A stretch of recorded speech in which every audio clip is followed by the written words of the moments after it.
Bonjour à tous, nous sommes Cody, on est là pour vous expliquer un petit peu ce qu'est le projet.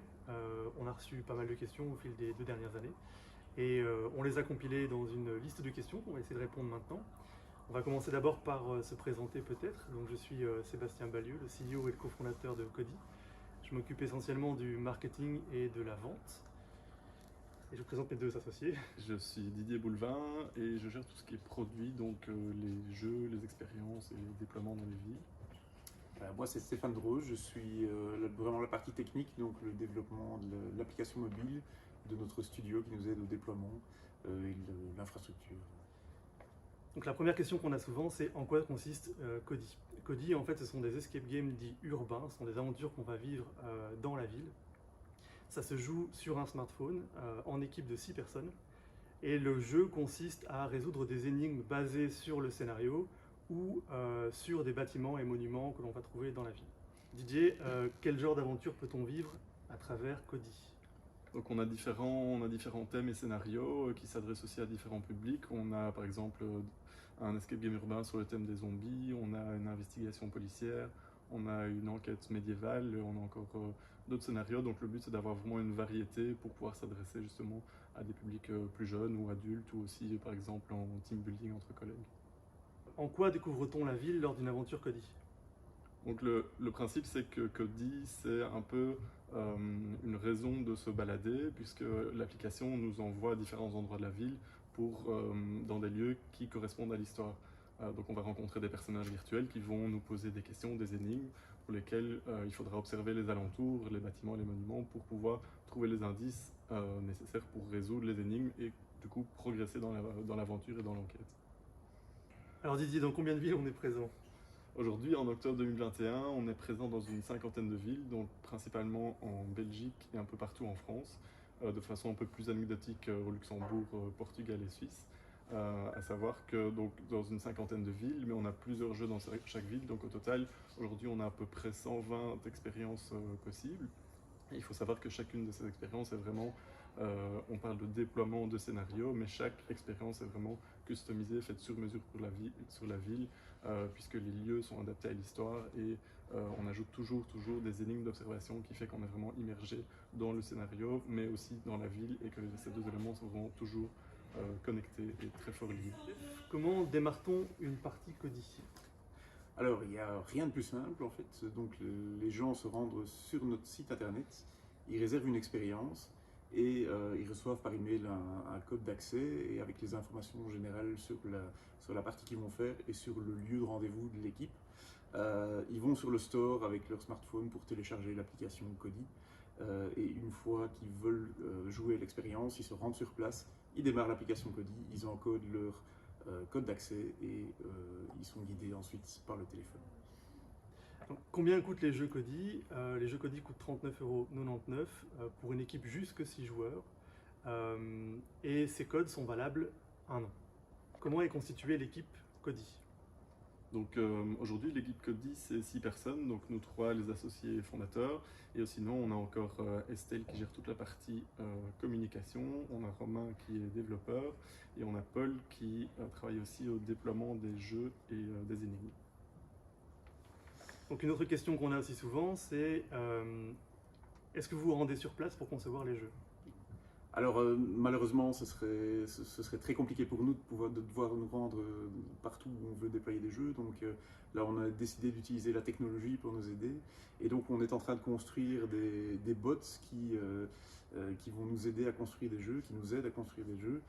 On essaie de collecter un maximum d'informations sur le web, dans la data, donc sur les points d'intérêt dans les villes, les zones les plus intéressantes pour les touristes. Et à partir de ça, on arrive à avoir une assistance pour construire des jeux. Et ces jeux, on utilise aussi du Street View par exemple, pour pouvoir explorer la ville à distance, pour pouvoir avoir des parcours itinéraires.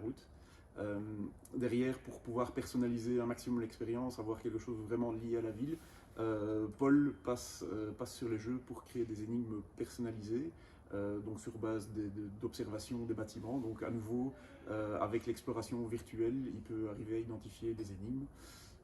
Et une fois que ces jeux sont construits, on a également des bots qui testent le jeu, donc qui se mettent un peu dans la position de l'utilisateur final et qui permettent d'évaluer la qualité du jeu. Et donc derrière, ça nous permet d'avoir vraiment une qualité de jeu très très bonne.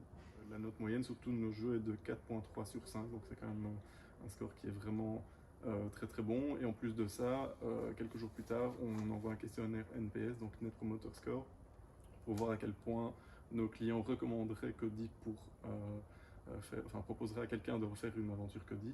Et là, le score est de 8.6 sur 10, donc c'est aussi tout à fait excellent. Quel a été le parcours de Kodi jusqu'à maintenant? Alors, il faut savoir qu'on s'est lancé en février 2020. À l'époque, nos jeux étaient sous forme d'événements, une fois par mois. Évidemment, le confinement a fait qu'on a dû revoir notre concept. On a commencé à faire des jeux indoor pour nous faire connaître.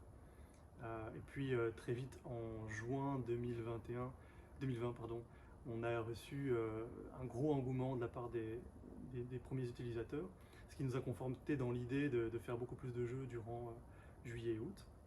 Ça nous a amené à la période d'Halloween 2020, où on a organisé un événement à succès à Doel et à Bruxelles. Sauf que malheureusement, à cause du deuxième confinement, on a dû l'annuler. On est arrivé en fin 2020 avec un chiffre d'affaires juste sur Kodi de 40 000 €, donc ça nous a quand même conforté à l'idée qu'il y avait une vraie demande sur le marché. Du coup, en 2021, début 2021, on a ajouté à peu près une trentaine de villes en Belgique et en France. Et depuis 2021, on sent une vraie demande sur le marché puisque on est arrivé maintenant ici pratiquement à la fin de l'année avec 170 000 € de chiffre d'affaires. Et on s'attend à avoir 200 000 € de chiffre d'affaires en fin d'année. Alors, quels sont les plans pour le futur de Kodi?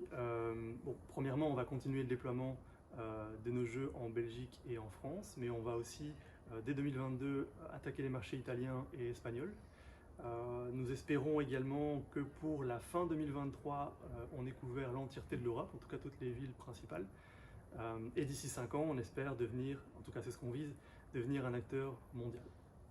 Alors comment on va faire pour y arriver? C'est assez simple, on est en train de faire une levée de fonds de 600 000 €, dont 230 000 € seront réservés au crowdfunding.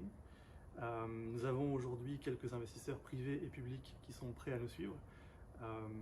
Et nous espérons que vous allez pouvoir le faire également. En termes de personnel, qu'est-ce qu'on compte faire aussi?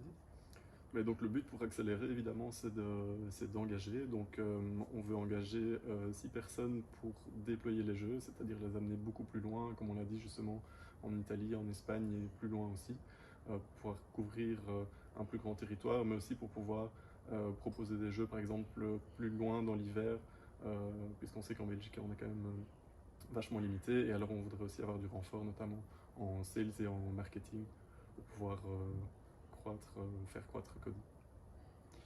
Et au niveau produit, technologie? Alors au niveau produit, on a vraiment 2 axes de développement. C'est d'abord le fait d'augmenter encore la performance de déploiement des jeux. Donc on sait qu'on doit déployer beaucoup de jeux. Et donc ici on va essayer d'augmenter la qualité de nos bots, les rendre de plus en plus intelligents pour qu'au final ils arrivent à nous proposer presque automatiquement des parcours validés, les parcours les plus qualitatifs possibles. Ça c'est la première chose, on parle d'intelligence artificielle ici. Le deuxième point, c'est d'augmenter la qualité de l'application mobile elle-même utilisée par nos clients, la rendre plus immersive et utiliser toutes les technologies disponibles actuellement pour que l'immersion soit là, pour que le fun soit là. Et donc ici, ce sera de la réalité augmentée qu'on va investiguer, tout ce qui est technologie sans fil, et pourquoi pas la réalité virtuelle, tout ce qui va permettre aux gens de rentrer un maximum dans le jeu, d'être en immersion. Si ce que vous avez entendu là vous intéresse, si le projet Kodi vous intéresse, n'hésitez pas à prendre part à la croissance de Kodi en investissant dans Kodi. Pour cela, c'est assez simple, vous allez sur la plateforme Spreads, c'est www.spreads.com et investissez.